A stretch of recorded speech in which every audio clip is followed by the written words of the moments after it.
hello everyone. My name is Princess from Osoft Integrated Resources Limited, and I will be your host for today. I am so thrilled to have with me today the chairman of Osoft Integrated Resources Limited in the person of Mr. Amos Olobo, and also the director of business services in person of Mr. Stam Anyafuli. And I'll be looking forward to, having a very, very nice conversation with you guys to get to know you on the personal basis and not just about your personal lives, but about all sorts integrated resources limited as well. So without further ado, let's dive right into the questions. So the first question I have here is about Osoft. We're trying to get to know Osoft. Who is Osoft or what is Osoft? And how did you come about? How did it come about? How did you decide to make or come up with the idea of Osoft? So, Mr. Evans, I'd like to answer the question. All right, thank you very much. Thank you for having me today. It's a great pleasure. Also, the idea being some maybe 12, 15 years back, can't remember when exactly, due to, you know, some passion on computers and how to apply it to society. I was very passionate about computers literally, so I've started a couple of computer activities. I was just building softwares here and there, and some very good years before that time, I'd always had some level of conversation with the executive director of business services here. How we could, as part of a company, how we could, put this whole software thing, where you click, good enough.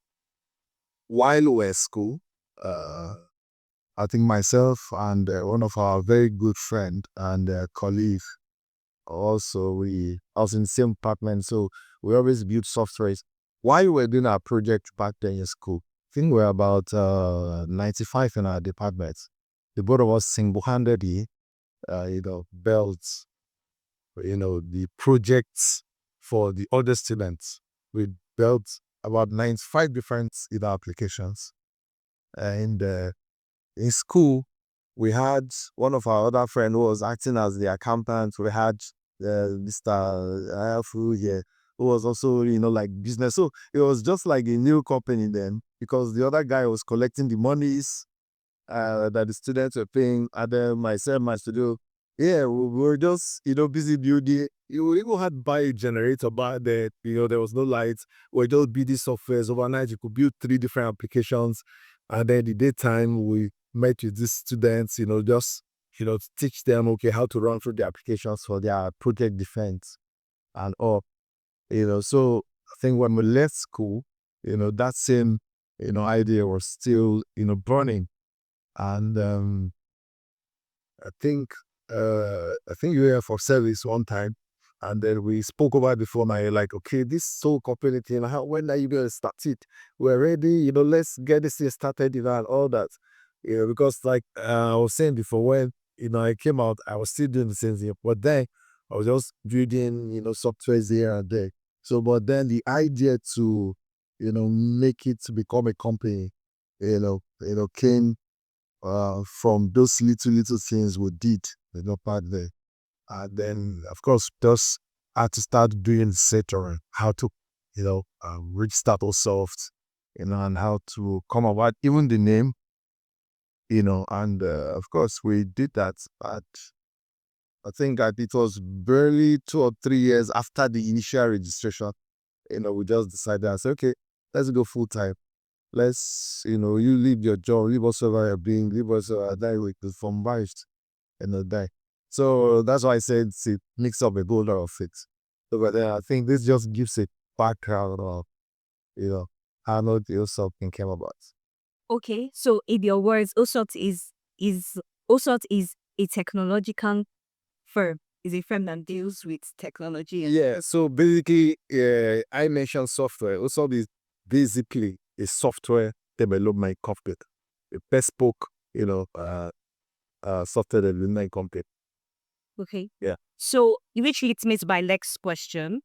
What do you enjoy most about working in the tech industry? Yeah, for me, it's creativity, innovation. I'm very, of course, I'll limit it to, uh, the technology end. But because when you talk about innovation or creativity, is very broad. And then, of course, you cannot attribute it just to technology. There are so many, sectors, so many areas, that, we can be creative or innovative. However, um, for around the technology end, I really enjoy, so whenever new stuff come out, it could be terms of, especially in these days we're talking of artificial intelligence, machine learning, and all that. We just want to bring to, okay, what was this thing all about? So that burning passion to always want to learn, to always want to create something. So the first thing, even when different versions of some of the development platforms that we use comes out, we're always looking out for, okay, what's new? You know, it's one of the just applying those features. They're looking at, oh wow, this thing can connect to ChatGPT. Let me test how the feature is going to work. So for me, it's all about innovation. It's all about creativity. Yeah. Okay, so Mr. Sam, if you were to describe OSOS in 3 words, what 3 words would you use to describe OSOS, and why would you use it 3 words? Thank you for having me and good evening, everybody. Osoft is a bespoke company. Why I said a bespoke company because we build applications from the scratch. We build from client's mind. So we don't just build about the shape application. We have interactions with the system or the structure of the company or the process that we turn that process into reality. Like sometimes my colleagues will say that Sam is always selling a product that we don't have. It's because we understand the need of a client. So the need of a client is what we sell. So if we know your needs, we can convert your needs into the process. So that's one thing I'll say about those sorts. Then secondly, also for the innovative, we're innovative. We're progressive. We grow with the trend. We don't just sit around the process. We always see us moving off the trend and ensuring that we get to the high peak. And another good thing about Osoft is Osoft is a family. We don't see anybody as you are the boss or you are the least. We see everybody as one big happy family. I think that's not the things that have been keeping us growing over 10 years now. We've seen each and every one of us as good family that we grow, we push each other by the back to see that you attain the heights that you intend to attain. So I think how to see. Yes. Okay, so that leads me to my next question. See, you mentioned something about also being a family and all that. So, can you share a memorable experience or a memory that you'll say you've experienced that's helped to shape the culture of Osoft? I think this kudos goes to Monine. She heard this Enrique.